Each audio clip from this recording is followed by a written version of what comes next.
So the high-stakes U.S. presidential election is just 25 days away, and election rallies are bristling with some strident rhetoric.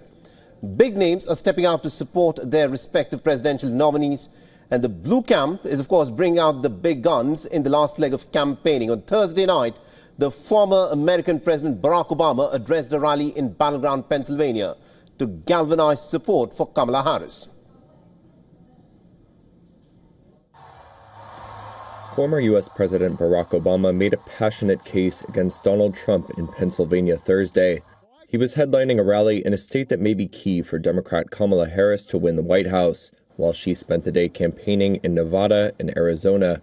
Obama hit back at claims made by Trump that Biden and Harris withheld aid to Republican areas in the wake of Hurricane Helene. Just made the stuff up. Everybody knew it wasn't true. When did that become okay? Obama remains popular with the party base, and this was the first of several events he plans to do in states seen as crucial to victory in the coming weeks. They're aimed in part at spurring young people to show up for the November 5th election. September data from Tufts University showed voter registration among young people in 34 states is down compared with 4 years ago. Harris's campaign has also been struggling with men in the polls, and Obama zeroed in on male voters drawn to Trump who may see bullying as a sign of strength. I am here to tell you that is not what real strength is. It never has been. Real strength is about working hard and carrying a heavy load without complaining. Real strength is about taking responsibility for your actions and telling the truth even when it's inconvenient. Real strength is about helping people who need it and standing up for those who can't always stand up for themselves. The Trump campaign dismissed Obama's remarks and influence, with the Trump campaign spokesperson saying, quote, "If anyone cared about what Obama says, Hillary Clinton would have been president." Obama has tried to act as a campaign closer before for Democrats in 2016 and 2020.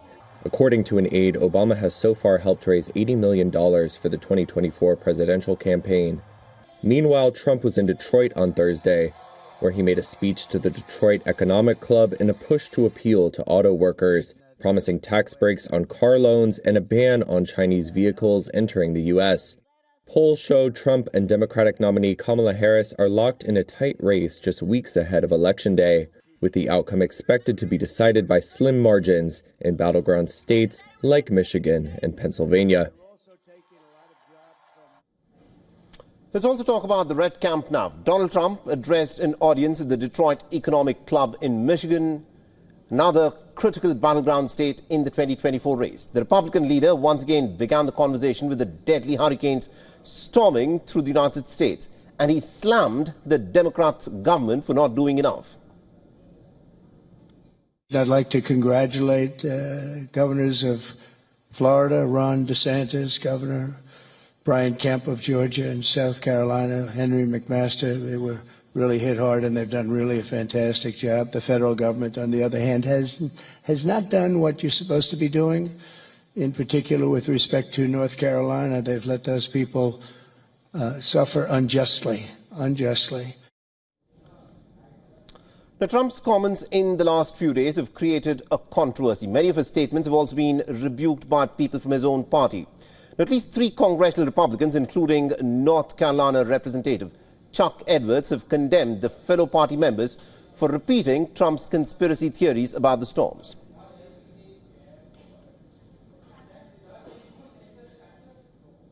All right, now for more perspective on what is happening at this moment in the American elections, we're being joined by Mr. Jonah Blank, who is a former foreign policy advisor to President Joe Biden, who had advised Biden for 9 years on the Senate Foreign Relations Committee, and is, of course, joining us live on this broadcast.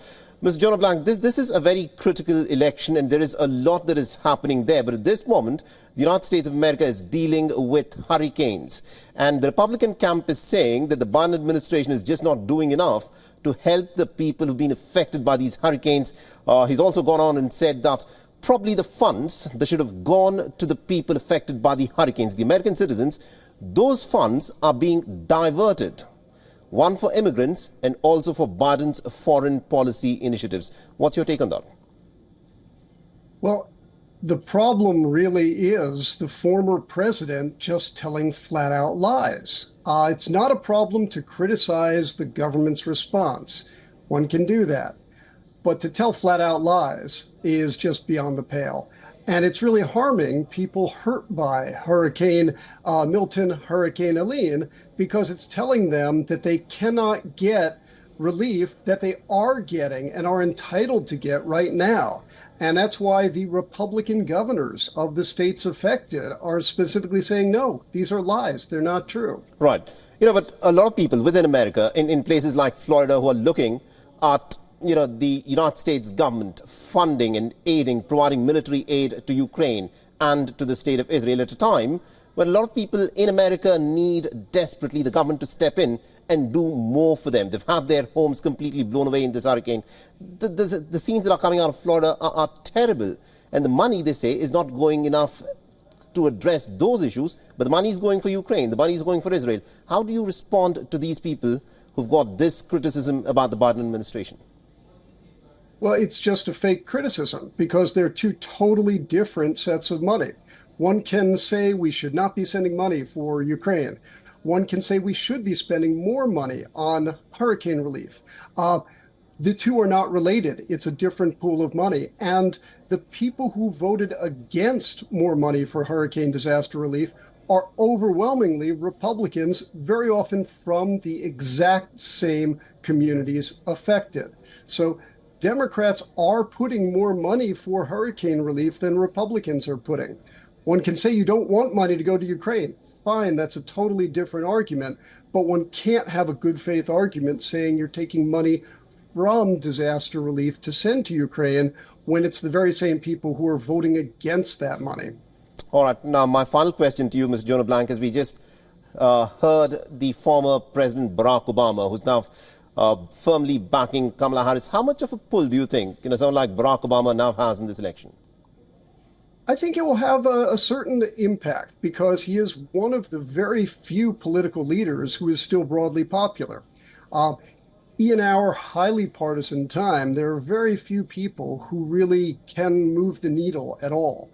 Now, Barack Obama has the ability to reach some of the very constituencies that Kamala Harris needs to bring home. His latest speech was particularly targeted at African-American men, a constituency that Kamala Harris really needs to solidify in order to win. So I think he will have a certain amount of impact. All right, we'll have to leave it there. Thank you very much indeed, Mr. Jonah Blank, for joining us and getting us that perspective then. For all the latest news, download the WION app and subscribe to our YouTube channel.